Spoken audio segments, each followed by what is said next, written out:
meeshan aan taagannahay waa meesha uu yaallo ee lagu ilaaliyo sida la sheegay calanka qaranka Soomaaliyeed. waa meeshan uu yaallo calanka xoogga dalka Soomaaliyeed. waa meel qudsiye gaar ah iyo ixtiraam gaar ah leh iyo qadarin. waa meesha dalkani uu ka jaban yahay haddii uu kabmana uu ka kabmayo. waa meesha dal uu ka burburo hadduu dhismana uu ka dhismo. dalkaani wuxuu burburay markii ciidankiisu burburay, wuxuuna dhismi doonaa markuu ciidankiisu dhismo, gaar ahaan ciidanka xoogga dalka Soomaaliya. waa la hubaa inay duruufo adag aad u adag dhammaan ciidamada qalabka sida ay ku shaqeeyaan, sida uu qof kastoo Soomaaliya oo qarankan u shaqeeyayba duruufo adag ugu shaqeeyo.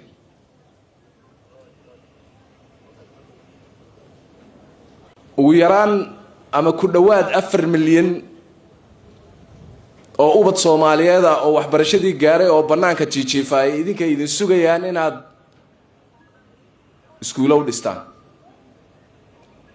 si iskuulo loogu dhiso waa inaad nabadii sugtaan. markii nabad la helaa meeshii nabada iskuul laga dhisaa, dadkeenna oonka u dhimanayay inaad cadow ka dulqaadaan bay u baahan yihiin si ceelo loogu qodo. kuwa cudurka u dhimanayay inaad xoreysaan bay u baahan yihiin si isbitaallo loogu dhiso. camaliyad isku wada xirxiran ayay tahay waxa duruufaha laga hadlay oo dhan, waxaana bays u ah nabadgelyada ayaa bays u ah. sidaa darteed anigoo garwaaqsan inay lagama maarmaan tahay in xuquuqda ciidanka iyo duruufihiisa inay mar walba priority noo yihiin, wayna noo yihiin. budgetkeenna aad ka garanaysaa, marka budgetkeennu 70% iyo wax ka sii badan amni buu aadaa. waxay ku tusinaysaa marka duruufta ayna haysan mooyee dadaal inaguma yara. waxaan rumaysnahay ciidankeennu taliyaha xoogga dalka Soomaaliyeed ee xilka la wareegay inuu ciidanka maamulo iyo inuu ciidanka dib u dhiso way kala duwan tahay. waxa meynka hadda la rabo waxa weeye oo u soconaay qaran dhis baan ku jirnaa. waa la hubaa sanadkii hore sanadkan uu ciidanku ka fiican yahay, sanadka dambu ka fiicnaan doonaa, kan kale ka dambu ka sii fiicnaan doonaa. marka sideedaba mar hadduu progress socdo iyo waad ka soo raysay hadday socoto aad daahdidbe waxaynu isku haynaay waa speedka saynu si xoog lagu dhaqaaqnaa un mooyee laakiin inagama qaldana waynu soconnaa.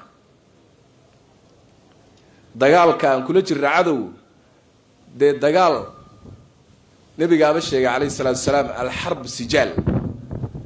dagaalku يعني ومركز مرنا هذا اللي جبنا يا مرنا هذا واحد جبنيس ولا قد لي واحد بدلي يا يقاتلون في سبيل الله فيقتلون ويقتلون وانا اللي دليا وانا ويدليا ايغا دليا ايغنا ولا دليا marka dagaal micnihiisa ba sida maalin marka hadii meel laga soo riixo micnaheedu ma aha inaad jabtay ma reform culus ayaa soo socday waligiis. waa marxaati baan ka tiin reformka si uu adag yahay, si uu dhib badan yahay.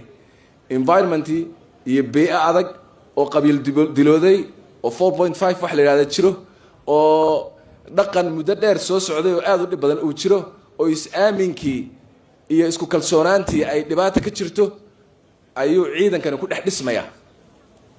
waxaan la qabaa sida uu generaalku sheegay sidii ciidanka lagu controli lahaa aan ay ku iman lahaayeen ciidan saxa oo aan balaayo ku jirin oo aan musiibo dhex boodayn. waxaa laga rabaa saraakiish in ay dariiqaas raacaan. annaguna waxaan diyaar u nahay in aan ku difaacno, in aan ku ilaalino, isla markaana in aan ku taageerno in ay ciidanku noqdo professional inuu noqdo. mar kale sargaalka loo magacaabay xoogga dalka Soomaaliyeed General Ibrahim waxaan leeyahay hambalyo. sargaalkii hore ee wareejiyey generaal odawaana waxaan leeyahay waa mahadsan tahay kulligiin waad mahadsantihiin